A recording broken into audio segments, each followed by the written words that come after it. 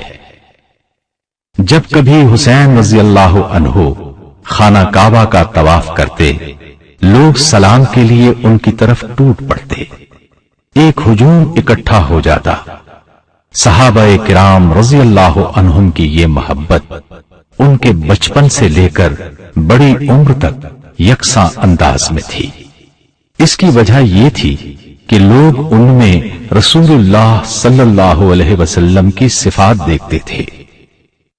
سیدنا حسین رضی اللہ عنہ کی ذاتی زندگی عبادت، پختہ ایمان اور تقوی کا بہترین نمونہ تھی۔ وہ بہت زیادہ روزے رکھتے، حج ادا کرتے۔ آپ کی دعاؤں اور عبادت کے دوران عجز و نیاز سے آپ کا تقوی بہت نمایاں ہو کر سامنے آتا ہے۔ آپ اس طرح اللہ تعالی سے مناجات کرتے، اے اللہ، تو ہی ہر مصیبت میں مجھے ثابت قدم رکھنے والا ہے، میں تیری رحمت کا امیدوار ہوں، ہر تکلیف کو دور کرنے والا، ہر نعمت عطا کرنے والا تو ہی ہے، جس کو تو تکلیف دے دے اس پر احسان کرنے والا بھی تو ہی ہے۔ اے میرے معبود، تو نے مجھے نعمتیں عطا کی ہیں، مجھے شکر کرنے والا نہیں پایا، مجھے آزمایا، مجھے صبر کرنے والا نہیں پایا۔ تو نے میری ناشکری کی وجہ سے مجھ سے نعمتیں نہیں چھینی، اور نہیں میری بے صبری کی وجہ سے میری تکلیف ہمیشہ رہنے دی۔ آپ کی دعائیں اس بات کا مظہر ہیں کہ آپ کی نظر میں بزرگ و برتر ذات وہی ایک ہے، وہی نفع و نقصان دینے والی ہے، زندگی اور موت اسی کے ہاتھ میں ہے۔ اس واضح حقیقت کو پانے والے کی نمازیں، تسبیح و تحلیل، غرض تمام عبادات خلوص نیت اور خشوع و خضوع سے بھرپور کیوں نہ ہوں گی۔ سیدنا حسین رضی اللہ عنہ بہت زیادہ سخی تھے، جو بھی ان سے سوال کرتا اس کو اتنا دیتے کہ اس کی فقیری ختم ہو جاتی، تنگ دستی مٹ جاتی۔ ایک دفعہ ایک سائل مدینے کی گلیوں میں گھومتا پھرتا سیدنا حسین رضی اللہ عنہ کے دروازے پر آن پہنچا۔ اس نے دروازے پر دستک دی اور اشعار پڑھے جن کا مفہوم یہ ہے، جس نے تیرے دروازے کی کنڈی کو حرکت دی آج نا امید نہیں جائے گا، تو سخی ہے، تو سخاوت کی کان ہے، تیرے باپ نے فاسقوں کو قتل کیا۔ سیدنا حسین رضی اللہ عنہ اس وقت نماز پڑھ رہے تھے۔ سوالی کا سوال اور شیر کانوں میں پڑے تو اپنی نماز مختصر کر دی۔ اٹھ کر سوالی کے پاس گئے، اس کی مفلوق الحالی دیکھی، چہرے پر فاقے کے آثار نمایاں تھے۔ پلٹ کر گھر آ گئے، اپنے غلام قمبر کو بلایا اور اس سے پوچھا، خرچ کی رقم میں سے تمہارے پاس کیا بچا ہے؟ اس نے کہا 200 درہم، جو آپ نے اپنے گھر والوں پر خرچ کرنے کے لیے کہے ہیں۔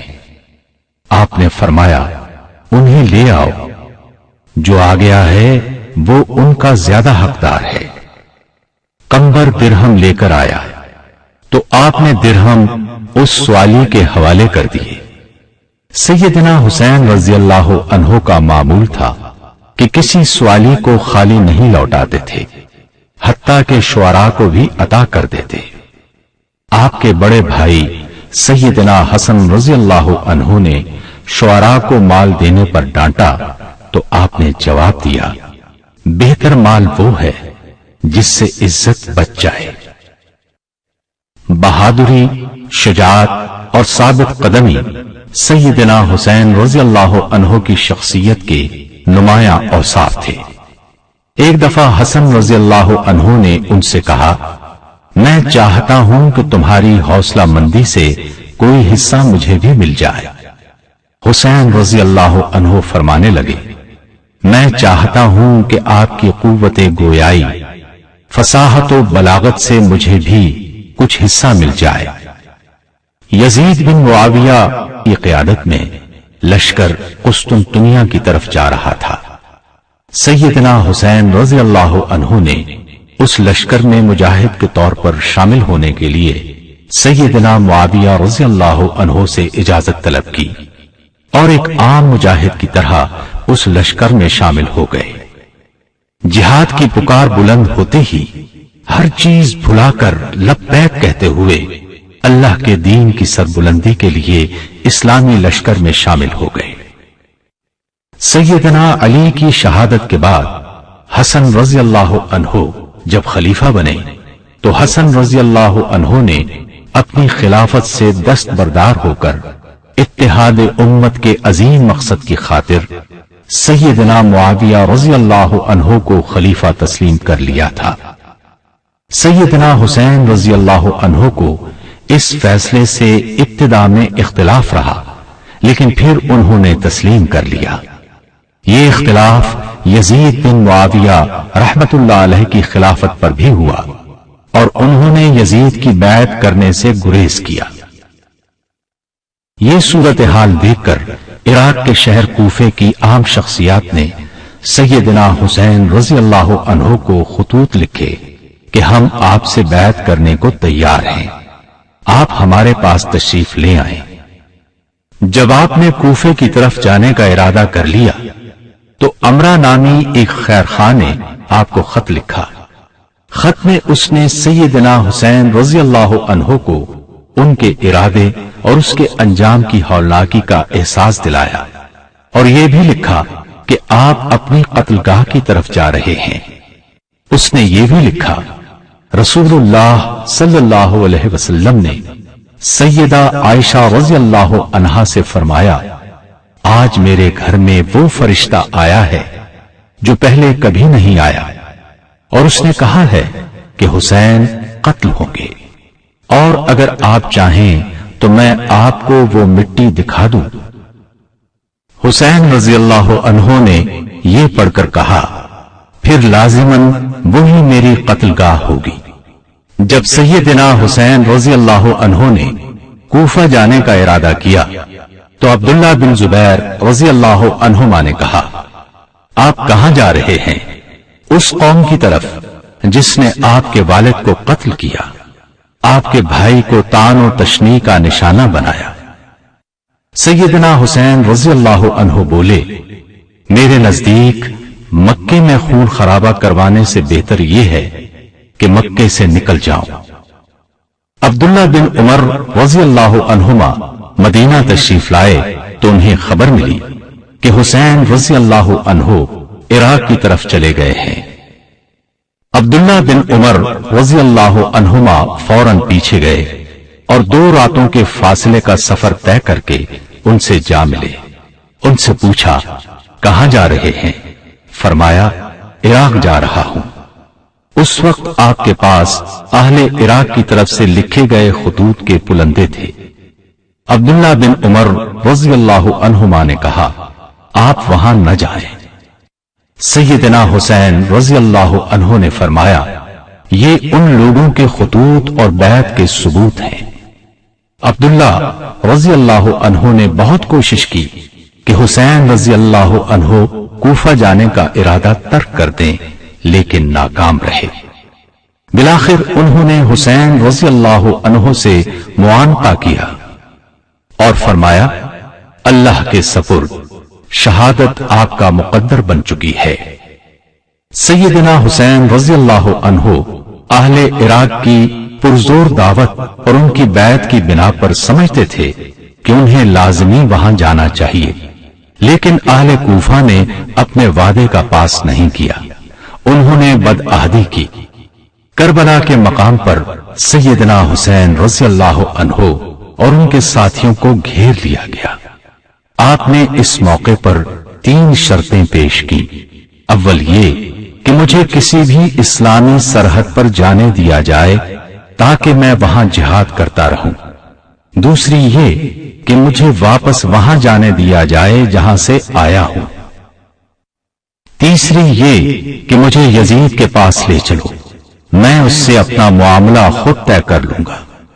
لیکن وہاں موجود یزید کے سپاہیوں نے اپنی باتوں پر اصرار کر کے آپ کی عزت و خودداری کو چیلنج کیا، جس کے نتیجے میں رسول اللہ صلی اللہ علیہ وسلم کے محبوب، چمنستان نبوت کے پھول، نوجوانان جنت کے سردار نے شہادت کے راستے پر قدم رکھ دیا۔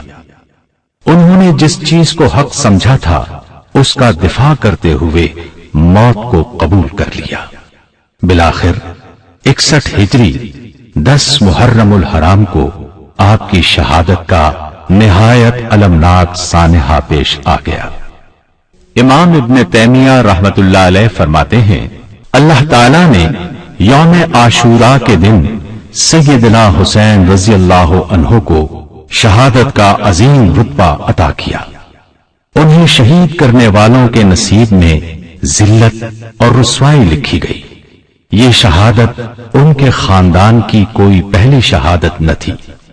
وہ اس راہ پر چلنے کے ہمیشہ خواہش مند رہے۔ وہ اور ان کے بھائی جنت میں نوجوانوں کے سردار ہیں۔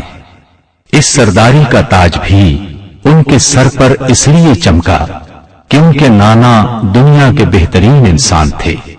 ان کی تربیت اور رہنمائی ہی نے انہیں یہ بلند مقام عطا کیا تھا۔ سیدنا حسین رضی اللہ عنہ کی شہادت پوری امت کے لیے ایک بہت بڑا سانحہ تھا۔ شہید کربلا سیدنا حسین رضی اللہ عنہ کے چند فرمودات رہنمائی کے لیے پیش خدمت ہیں۔ جس نے سخاوت کی وہ سرداری حاصل کر گیا، جس نے بخیلی کی اس نے ذلت کمائی۔ سب سے بڑا سخی وہ ہے جو اپنی ضرورت کے باوجود دیتا ہے۔ سب سے بڑا معاف کرنے والا وہ ہے جو بدلہ لینے کی طاقت رکھنے کے باوجود معاف کر دے۔ لوگوں میں سب سے اچھا وہ ہے جو صلہ رحمی کرے۔ جو کسی کے ساتھ بھلائی کرتا ہے اللہ تعالیٰ اس کو اچھا بدلہ دے گا، اور اللہ بھلائی کرنے والوں کو پسند کرتا ہے۔ سخاوت میں ایک دوسرے سے بڑھ چڑھ کر حصہ لیا کرو۔ ہدیے اور عطیات سے تعریف کماؤ، اور جان رکھو کہ نیکی، تعریف اور نیک نامی کا سبب اور اجر کا ذریعہ ہے۔